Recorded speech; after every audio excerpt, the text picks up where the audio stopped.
तो संयुक्त राष्ट्र सुरक्षा परिषद की खुली बहस में भारत ने 1971 युद्ध का जिक्र कर पाकिस्तान को बेनकाब किया है। संघर्ष में यौन हिंसा पर खुली बहस में भारतीय राजनयिक एल्डोस मैथ्यू पन्नूस ने कहा कि संघर्ष के दौरान यौन हिंसा जैसे घिनौने अपराध करने वालों की कड़ी निंदा की जानी चाहिए और उन्हें न्याय के कटघरे में खड़ा किया जाना चाहिए। पन्नूस ने कहा कि ये एक शर्मनाक सच्चाई है कि 1971 में पाकिस्तानी सेना ने पूर्वी पाकिस्तान में लाखों महिलाओं पर अमानवीय यौन हिंसा की थी। दुर्भाग्य से ये निंदनीय सिलसिला आज भी बेरोक-टोक और बेखौफ जारी है। भारतीय राजनयिक ने कहा कि आज भी पाकिस्तान में अल्पसंख्यक समुदायों की महिलाओं और लड़कियों के साथ अपहरण, मानव तस्करी, बाल विवाह, जबरन विवाह, घरेलू दास्ता, यौन हिंसा और जबरन धर्मांतरण जैसी जो चीजें हैं वो सामने आती हैं। यूएनएससी में भारत ने पाकिस्तान का पर्दाफाश किया है। 1971 की जंग का उल्लेख करते हुए भारत ने पाकिस्तान को घेरा है। 1971 में पाक सेना ने महिलाओं पर मानवीय यौन हिंसा की थी। लाखों महिलाओं के खिलाफ पाक सेना ने ये यौन हिंसा की थी। OHCHR की हालिया रिपोर्टों का जिक्र किया है। तो यूएनएससी में भारत ने पाकिस्तान को एक बार फिर से आईना दिखाया है। यौन हिंसा को लेकर 1971 में जिस तरीके से महिलाओं के साथ बर्ताव हुआ उसको लेकर अब लताड़ा है। Perpetrators of heinous acts of conflict-related sexual violence must be condemned in the strongest possible terms and brought to justice. Sexual violence in conflict zones not only destroys individual lives, but tears apart the very fabric of societies, leaving lasting scars on communities for generations. A multifaceted approach is essential to address this crime and offer support to its survivors. This includes prosecuting and deterring such crimes in conflict situations, ensuring no impunity for perpetrators, and adopting a survivor-centric approach in prevention and response mechanisms. तो UNSC में भारत ने पाकिस्तान का एक बार फिर से पर्दाफाश किया है। 1971 की जंग का उल्लेख करते हुए भारत ने पाकिस्तान को घेरा है। पाक सेना ने महिलाओं पर अमानवीय यौन हिंसा की थी। पाक सेना ने जो यौन हिंसा की उसके बाद कई महिलाओं को इससे खासा परेशानी हुई थी। इतिहास यहाँ पर बताया गया है 1971 का, जब भारत ने पाकिस्तान को बेनकाब किया है और इस अमानवीय हिंसा को लेकर ये तमाम बातें सामने रखी हैं। चलिए इस पर और बातचीत करेंगे। हमारे साथ लेफ्टिनेंट कर्नल रिटायर्ड जे सोडी जी जो कि रक्षा विशेषज्ञ हैं वो जुड़ गए हैं और रवि अरोड़ा विदेश मामलों के जानकार भी जुड़ गए हैं। बहुत स्वागत है सर आप दोनों का। जय सोडी जी मैं आपके पास आऊंगी। एक बार फिर से पाकिस्तान को लताड़ा गया है भारत द्वारा। यूएनएससी में एक बार फिर से बेनकाब किया गया। 1971 की जंग का जिक्र करते हुए भारत ने पाकिस्तान को कड़ी फटकार लगाई है। जिस तरीके से महिलाओं के साथ जो बर्ताव पाकिस्तान द्वारा किया गया था। जय हिंद हर्षा जी, ये मेरा सौभाग्य कि मैं आपके न्यूज चैनल पर हूं और विख्यात को पैनलिस्ट के साथ हूं। भारत ने संयुक्त राष्ट्र में एक बार फिर पाकिस्तान की असलियत दुनिया के सामने नकाब कर दी है। हमारे वहां के रिप्रेजेंटेटिव ने बिल्कुल साफ भाषा में बताया किस तरह से पाकिस्तान कई दशकों से माइनॉरिटीज पे, बच्चों पे, औरतों पे अत्याचार करता आया है। हर्षा जी मैं दशकों से अनुरोध करूंगा जब भी उन्हें समय मिले किताब जरूर पढ़ें जिसका नाम है द ब्लड टेलीग्राम, जो कि गैरी बास ने लिखी है। वो एक अमेरिकी नागरिक हैं और उन्होंने बड़े अच्छे आंकड़ों और असलियत के साथ वहां अध्ययन करके लिखा है कि पाकिस्तानी सेना ने जो 1971 में, तब ईस्ट पाकिस्तान ऑफ बांग्लादेश में जो भारी तौर पे अत्याचार किया, जिनमें औरतों का बलात्कार हुआ, बच्चों को मार दिया गया, उसमें से अधिकतर हिंदू धर्म के लोग थे। और ऐसा उन्होंने वहां पे आतंक का सैलाब फैलाया कि लाखों में वहां से लोगों को भाग के भारत में शरण लेनी पड़ी। ये चीज सिर्फ बांग्लादेश या ईस्ट पाकिस्तान तक सीमित नहीं रही। हमने देखा है पिछले कई दशकों में पाकिस्तान में भी किस तरह से माइनॉरिटीज पे, चाहे हिंदू हो, सिख हो, क्रिश्चियन हो, किस तरह से वो अत्याचार करते आ रहे हैं। बल्कि अगर हम आंकड़े देखें, 1990 में पाकिस्तान में 3.39% क्रिश्चियंस थे, जो कि घट के 2017 में सिर्फ 1.22% रह गए हैं पाकिस्तानी आबादी के। यानी कि महज 20-25 साल में इतनी बड़ी मात्रा में क्रिश्चियन या ईसाइयों पे अत्याचार हुआ है कि उनका धर्मों को कि उनके धर्म के जो लोग हैं उनमें इतनी भारी कटौती आई है, क्योंकि पाकिस्तान ने उन्हें मार मार के उन्हें रिलीजन कन्वर्जन कराया है, और यही कारण है कि आज इतने कम ईसाई रह गए हैं पाकिस्तान में। तो जो भारत के रिप्रेजेंटेटिव ने संयुक्त राष्ट्र में कहा, बिल्कुल सही कहा, बिल्कुल सटीक कहा, और अब समय है अंतर्राष्ट्रीय समुदाय को पाकिस्तान के ऊपर कड़ी से कड़ी कार्रवाई करने का, क्योंकि पाकिस्तान को कोई हक नहीं है कि वो किसी भी माइनॉरिटी धर्म के लोगों पे, औरतों पे या बच्चों पे अत्याचार करे। बिल्कुल, ये जो अत्याचार है इसका किसी को हक नहीं, लेकिन पाकिस्तान ने कुछ इसी तरह की हरकत की थी 1971 में, जिसके बाद अब एक बार फिर से पाकिस्तान को लताड़ा गया है। रवि अरोड़ा जी, आप कैसे देखते हैं इसको? जी, मुझे लगता है कि भारतीय राजनीतिक एल्डोस मैथ्यू ने जिस प्रकार से यूनाइटेड नेशन सिक्योरिटी काउंसिल में जिस प्रकार से अपनी बात रखी और खुलकर उस पूरी खुली बहस में अपनी बात का स्पष्टीकरण किया कि कैसे पाकिस्तानी सेना ने पूर्वी पाकिस्तान में वहां की महिलाओं के साथ शोषण किया, और खासकर हिंदू धर्म हमेशा टारगेट पे रहा है, और जिस प्रकार से इस्लाम के सिवा जिस कोई भी धर्म का हो वो उसे काफिर मानते हैं। खासकर वहां के जो सेना जनरल हैं उन्होंने भी जिस प्रकार से भारत के खिलाफ ऑपरेशन सिंदूर से पहले जो हमारे वो पहलगाम में हमला हुआ, ऐसी भाषा का इस्तेमाल किया था, इसके बाद ही शायद जो है पहलगाम में हमला हुआ था। तो मैं समझता हूँ कहीं ना कहीं आज भी वहां पर इस प्रकार की महिलाओं का शोषण होता रहा है। खासकर आज भी 1.9% हिंदू पाकिस्तान में है और 1.6 ईसाई जो है वहां पर पाकिस्तान में है, तो उनकी महिलाएं हमेशा टारगेट पर रही हैं। उनका जो है जबरन विवाह, यौन हिंसा, जबरन धर्मांतरण और लगातार जिस प्रकार से मानव तस्करी, बाल विवाह, अपहरण, ये सारी वारदातें लगातार उनके साथ होती रही। तो इसको लेकर जिस प्रकार से संयुक्त राष्ट्र मानवाधिकार आयोग और पूरे संगठन ने जिस प्रकार से इसका खुलासा किया, तो मुझे लगता है यह बहुत बड़ा एक मैसेज है पूरी दुनिया के लिए। लेकिन फिर भी आप समझिए वहां के जिस प्रकार के जनरल को बुलाकर अमेरिका, खासकर डोनाल्ड ट्रंप वहां पे लंच कराते हैं, और 2 बार जिस प्रकार से वहां जा चुके हैं, जबकि क्रिश्चियंस पर भी हमले हो रहे हैं, क्योंकि ऐसा नहीं है सिर्फ हिंदू महिलाओं पर, यह भी समझने वाली बात है। उसके बावजूद भी अगर क्रिश्चियन मुल्क इस बात को लेकर सीरियस नहीं है, जबकि भारत अपना रुख स्पष्ट कर चुका है कि किस प्रकार से अगर किसी भी प्रकार की इस प्रकार के जो है अत्याचार जारी रहे तो भारत अपनी आवाज को बुलंद रखेगा और पूरी दुनिया के सामने मैसेज देने की कोशिश कर रहा है। लेकिन कहीं ना कहीं, और सबसे बड़ी बात, सिर्फ यूनाइटेड नेशन में ही नहीं बल्कि पाकिस्तान मानव अधिकार आयोग द्वारा भी states of freedom of religion और बिलीफ इन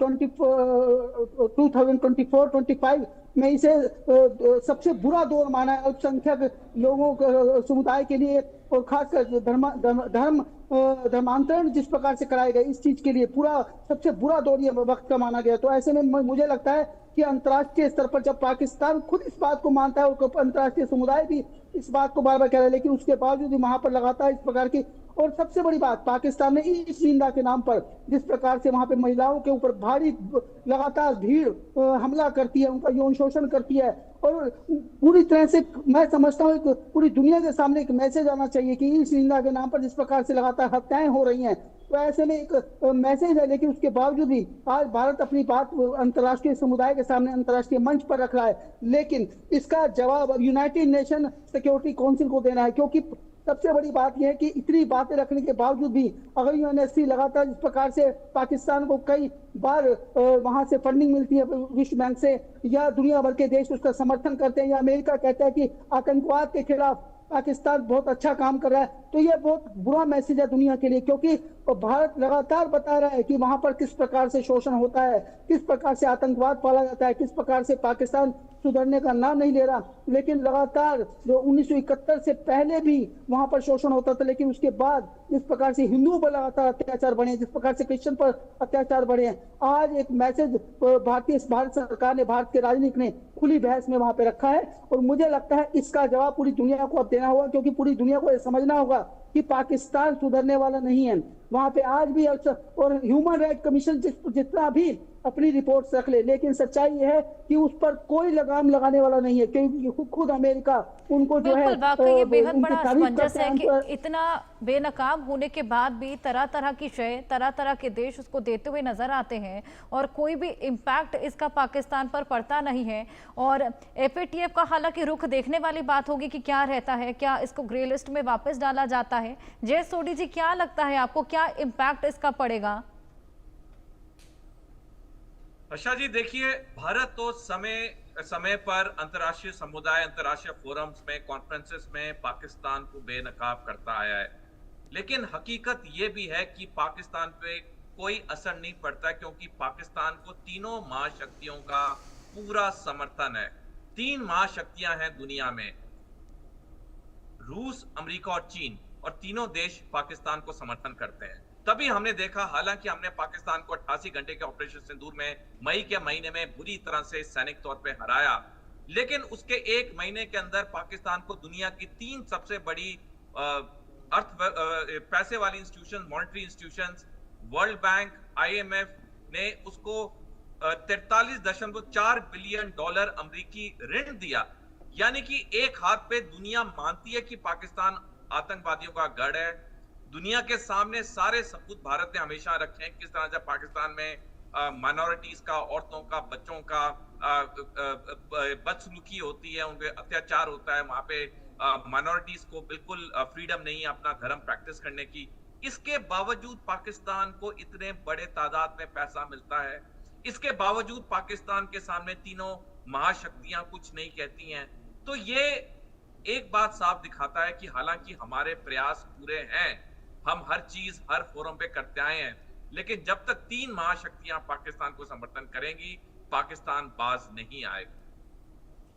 बिल्कुल, पाकिस्तान बिल्कुल बाज नहीं आएगा, क्योंकि जिस तरीके से आपने भी बताया कि जगह जगह से शह और समर्थन पाकिस्तान को मिल रहा है, फंडिंग भी मिल जाती है, जिसके बाद आतंकवादी गतिविधियां लगातार पाकिस्तान करता हुआ नजर आता है और कोई खामियाजा फिलहाल पाकिस्तान को नहीं भुगतना पड़ रहा।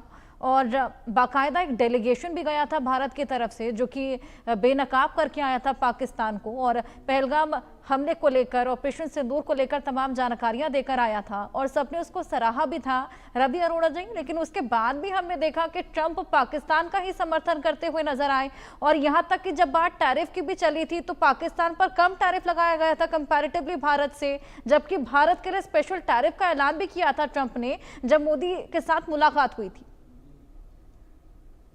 जी बिल्कुल, यह समझने वाली बात है कि ट्रंप जिस प्रकार से भारत के प्रधानमंत्री माननीय मोदी जी के खास मित्र थे, उसके बावजूद भी भारत पर टैरिफ लगाते हैं। सबसे बड़ी बात यह है कि उनको आज पाकिस्तान चाहिए। क्यों पाकिस्तान चाहिए? क्योंकि उनको लगाम लगानी है ईरान पर, उनको लगाम लगानी है मिडिल ईस्ट पर, उनको लगाम लगानी है चाइना पर, उनको लगाम लगानी है भारत पर। मतलब कहीं ना कहीं वो पाकिस्तान करने एक ऐसा देश देख रहे हैं जहां पे वो अपना सैनिक अड्डा बना सके, जहां को एयरबेस बनाना है।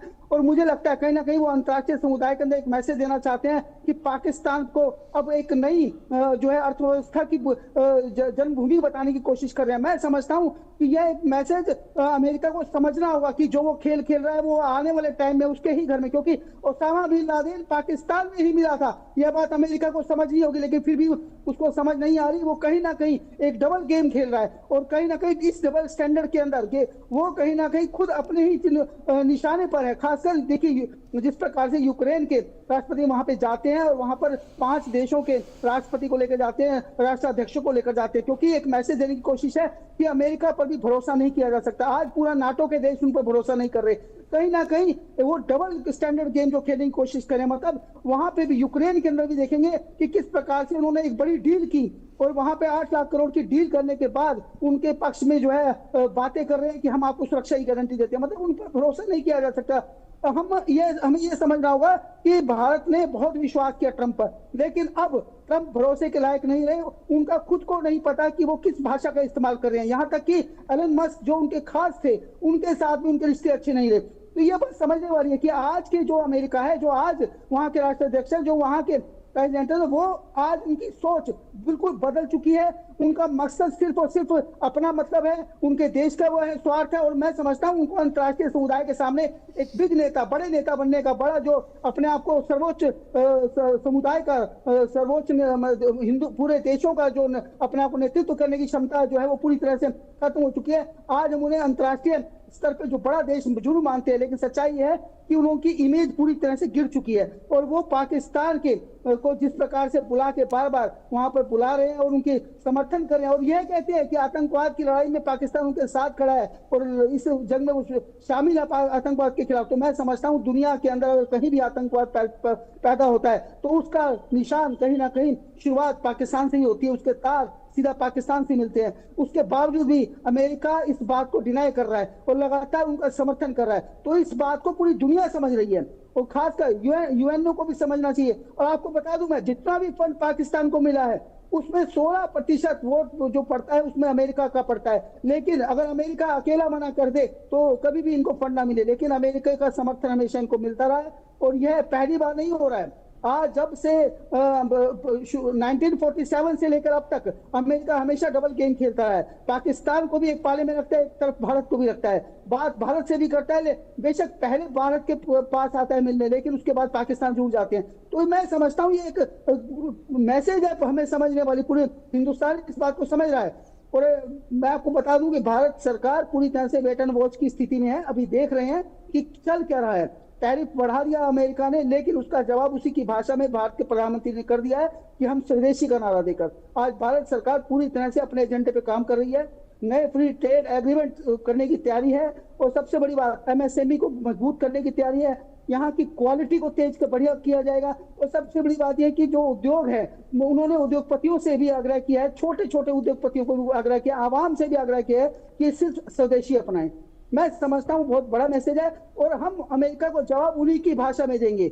आज जैसे ही अगर यूक्रेन और रशिया की लड़ाई अगर रुकती है उसके बाद हो सकता है टैरिफ भी कम हो जाए, हो सकता है जो अंतर्राष्ट्रीय जिस प्रकार से बैन रशिया पे कम होता है तो उसके बाद हमें पेट्रोल भी और सस्ता मिलने लगे। लेकिन भारत के प्रधानमंत्री स्पष्ट कर चुके हैं जो हमें कच्चा तेल सस्ते दामों पे देगा हम वहीं से लेंगे, जो हमें सस्ता सामान देगा हम वहां से लेंगे। शब्दों में पाकिस्तान को चेता चुके हैं और ऑपरेशन सिंदूर अब भी जारी है, ये पाकिस्तान को समझना होगा। हालांकि ये बेहद अच्छा स्टेप यूएनएससी में जिस तरीके से फटकार लगाई गई। बहुत शुक्रिया आप दोनों का हमारे साथ जुड़कर अपने इनसाइट्स शेयर करने के लिए। मोहाली के प्रतिष्ठित पीसीए स्टेडियम में इस बार